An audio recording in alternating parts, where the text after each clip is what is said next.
प्रिय दर्शकगण, सादर नमस्ते।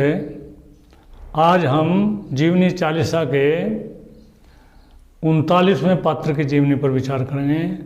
आज के हमारे जीवनी चालीसा के पात्र हैं स्वामी विवेकानंद।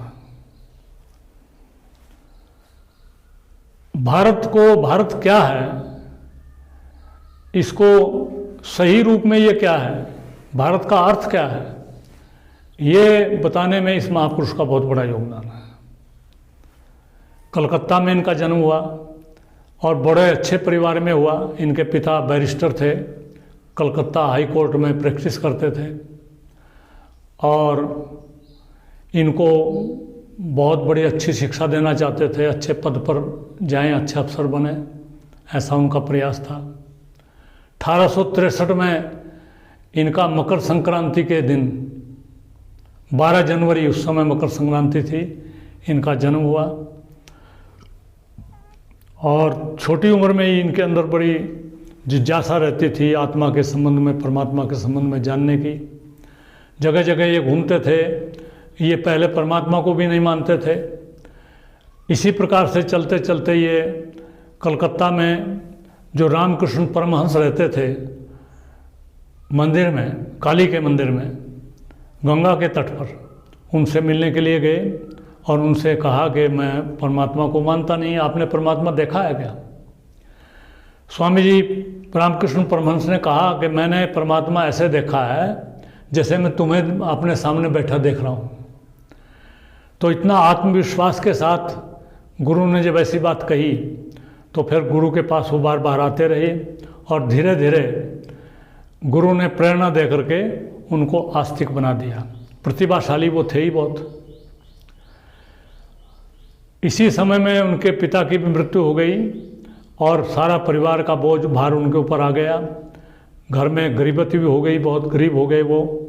लेकिन जैसे कैसे उन्होंने अपना विवाह नहीं कराया और परिवार का भरण पोषण करते रहे।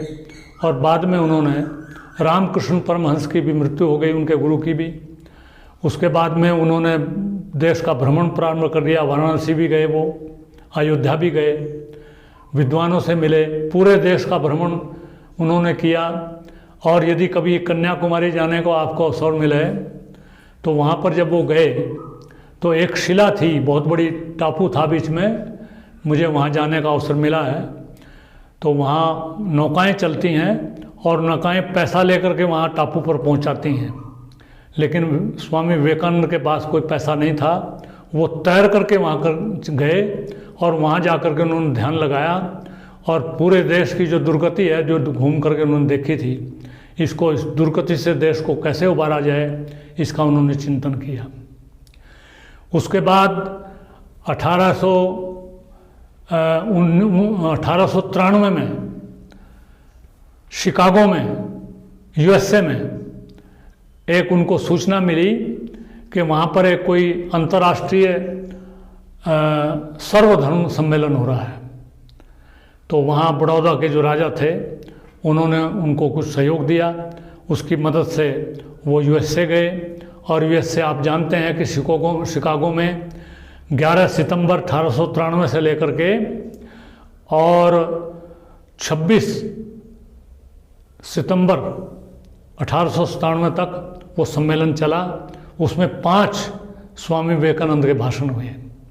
जो पहला भाषण उनका था उसमें बड़ी मुश्किल से उन्हें समय मिला, उनका नाम नहीं था सूची में, बड़ा जुगाड़ करके उन्होंने समय लिया और पहले ही जो अपना भाषण था उन्होंने इतना प्रभावित कर दिया कि आगे हर दिन मांग आने लगी कि विवेकानंद का भाषण होना चाहिए। हर दिन तो हो नहीं सकता था क्योंकि शेड्यूल बड़ा बिजी था, लेकिन 5 बार फिर भी उस पूरे सम्मेलन के दौर में उनके भाषण हुए। उनको यूट्यूब पर, गूगल पर आप देख सकते हैं भाषणों को। जो पहला भाषण है उसमें खड़े होकर के और स्वामी विवेकानंद ने sisters and brothers of America जब बोला, कोई नहीं बोल रहा था, सब लेडीज एंड जेंटलमैन बोल रहे थे। कोई ऐसा व्यक्ति भी हो सकता है कि जो सबको ब्रदर और सिस्टर समझता हो, वो कल्पना नहीं करते थे। उसके लिए आप सुनेंगे उनके भाषण को तो बहुत देर तक ताली बजती रही लोगों की, खड़े होकर के लोगों ने ताली बजाई। तो इस प्रकार से बहुत उनसे प्रभावित हुए। पूरी अमेरिका में उनकी चर्चा हो गई, यूरोप में चर्चा हो गई, पूरे यूरोप में भी घूमे, कई साल वो रहे। फिर वो भारत में आए और भारत में उनका बहुत स्वागत हुआ। और उसके पश्चात ये सारा जो जागृति आई है, हिंदू जो जागरण हुआ है, और हिंदू जागरण मंच आजकल कार्य कर रहा है, और आगे जो संघ की स्थापना हुई परम पूज्य डॉक्टर हेडगेवार ने की, वो भी इन्हीं से प्रेरणा लेकर के की। नेताजी सुभाष चंद्र बोस भी इन्हीं से प्रेरणा लेते थे। और आज पूरा देश और पूरा समाज इनसे प्रेरणा लेता है। इनका जो जन्मदिन है वो युवा दिवस के रूप में मनाया जाता है। बहुत जान फूंक दी इन्होंने हिंदू संस्कृति के अंदर, और इन्होंने बिल्कुल सही, इनका अनुमान था कि 50 साल के बाद भारत आज़ाद हो जाएगा। 50 साल के बाद आज़ाद हो गया। और उन्होंने ऐसी कल्पना की थी कि एक दिन ऐसा आने वाला है कि पूरी दुनिया पर ये हिंदू संस्कृति और भारतीय संस्कृति छा जाएगी और इसके रहस्यों को लोग समझने लगेंगे। ऐसे महापुरुष स्वामी विवेकानंद के संबंध में जितना भी बताया जाए इतना थोड़ा है। आज की इस कणिका में मैं इतना ही पर्याप्त समझता हूँ। इति ओम शम नमस्ते।